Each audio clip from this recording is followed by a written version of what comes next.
बहुत से सपने सजाकर आई थी। सोचा था बंटी की नौकरी है, अच्छा घर है, जो तंगी मायके में देखी है वो ससुराल में नहीं मिलेगी। छोटा परिवार है, बंटी की 2 बहनें और माँ है, पिताजी थे नहीं, ससुराल में राज करूंगी। कुछ दिन बहुत अच्छे बीते, मगर एक दिन पता चला कि बंटी की नौकरी छूट गई। सारे सपने हवा हो गए। अब हम क्या करें बंटी, कहाँ से खर्चा चलेगा? अभी तुम्हारी 2 जवान बहनें भी कुंवारी है, उनकी भी शादी करनी पड़ेगी, कैसे होगा सब? क्या करूं टुनटुनी, कंपनी घाटे में चल रही थी इसलिए बंद हो गई, पर तुम चिंता मत करो, सब ठीक हो जाएगा। 2 साल बीत गए मगर बंटी को कहीं काम नहीं मिला। जो जमा पूंजी थी उससे एक बहन की शादी कर दी। कुछ दिनों बाद टुनटुनी को एक बेटी हुई। टुनटुनी की चिंता और ज्यादा बढ़ने लगी। बंटी, अब हमारी बेटी हो गई है, अपनी इच्छाएं तो मैं मार भी लूं, पर बच्चे की जरूरतें वो तो पूरी करनी ही पड़ेगी ना। जानता हूँ, कोशिश कर तो रहा हूँ। और 1 साल बाद टुनटुनी ने एक और बेटी को जन्म दिया। बंटी की माँ बोली, बंटी तेरी एक बहन की शादी तो हो गई, मगर बेटा अभी दूसरी भी है, उसका क्या होगा? माँ, ये घोंसला बेच देते हैं, कुछ दिन किराए पर रह लेंगे। मैं क्या करूँ, दिन रात कोशिश में लगा रहता हूँ, पर कहीं काम मिल ही नहीं रहा।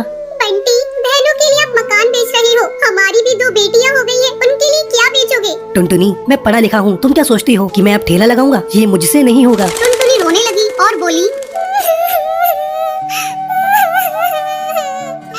तो क्या मैं अपने बच्चों के लिए 10 रुपए के अनाज के लिए भी तरसती रहूं? दोनों बच्चियां दाने के लिए रोती रहती है, क्या पानी से उनका पेट भरती रहूं? जब तक कोई नौकरी नहीं मिलती तब तक तो कुछ कर ही सकते हो, या मुझे ही काम करना पड़ेगा?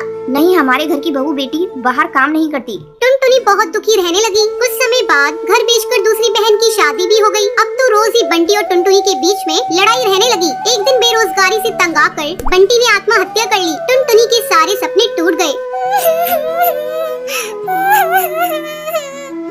मैं बिल्कुल अकेली हो गई हूँ। अब जिम्मेदारी टुनटुनी के सर पर थी। बूढ़ी सास, अपनी 2 बेटियाँ और घोंसले का किराया। कुछ आसपास के पक्षी गरीब समझकर बच्चियों को पुराने कपड़े और खाना देकर मदद कर दिया करते थे। टुनटुनी अपनी सास से बोली, माँ, 2 महीने गुजर गए, जो घर का पैसा बचा था वो सब खर्च हो गया। अब मुझे ही कोई काम करना पड़ेगा। जिस गरीबी में हमारे दिन कट रहे हैं, मैं नहीं चाहती कि मेरी बच्चियाँ भी गरीबी में दिन गुजारे। मगर तू करेगी क्या बहू, अपना कुछ काम करने के लिए पैसे भी तो चाहिए। कोई बात नहीं माँ, कोई तो मदद कर ही देगा। टुनटुनी ने सब रिश्तेदारों से मदद मांगी, पर किसी ने कोई मदद नहीं की। सब ये सोचते थे कि ये इतनी गरीब है, कहाँ से चुकाएगी। मायके से भी किसी तरह की कोई मदद नहीं मिली। टुनटुनी निराश हो गई और दुखी होकर रोने लगी। मैं अपने बच्चों को भूखा नहीं मरने दूंगी, कुछ ना कुछ करूंगी, पर इतने पैसों में क्या काम करूं? एक दिन उसे उसके ही जंगल का एक चिड़ा गोलू मिला। वो टुनटुनी की शादी से पहले टुनटुनी को बहुत पसंद करता था, लेकिन उससे कभी कुछ कह नहीं पाया था। अरे टुनटुनी, कैसी हो तुम? और यहाँ कैसे? और ये क्या हाल बना रखा है तुमने अपना? गोलू, मैं ठीक हूँ, यहाँ पास में ही मैं किराए पर रहती हूँ। मगर पति तो नौकरी करते थे, फिर किराए पर कैसे?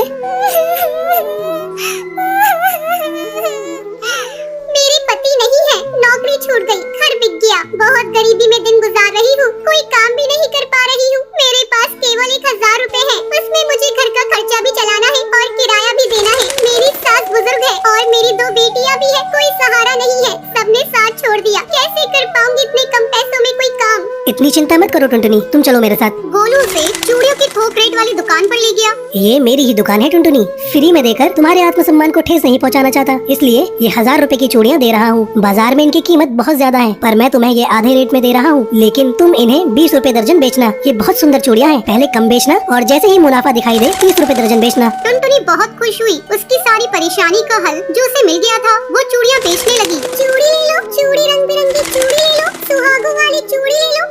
वो डाल डाल जाकर चूड़ियाँ बेचती और बीच बीच में आकर अपनी बेटियों को भी देख लेती। आसपास के पक्षी उसे गरीब समझकर मोल भाव भी नहीं करते। सबको उसकी चूड़ियाँ पसंद आने लगी और उसकी खूब बिक्री होने लगी। चूड़ियाँ तो टुनटुनी के पास ही सुंदर होती हैं, उसी से खरीदेंगे। तीज त्योहार पर और शादियों में चूड़ी पहनाने के लिए उसे ही बुलाया जाता था, जिसमें उसकी कमाई अच्छी हो जाती थी। इस तरह 1 साल गुजर गया। टुनटुनी के अच्छे दिन आने लगे। टुनटुनी गोलू से बोली, गोलू, तुम्हारा बहुत बहुत धन्यवाद, तुम्हारी वजह से मैं आज अपनी गृहस्थी चला रही हूँ, नहीं तो भूखे मरने की नौबत आ गई थी। ये तो तुम्हारी मेहनत है टुनटुनी, मैंने कुछ नहीं किया।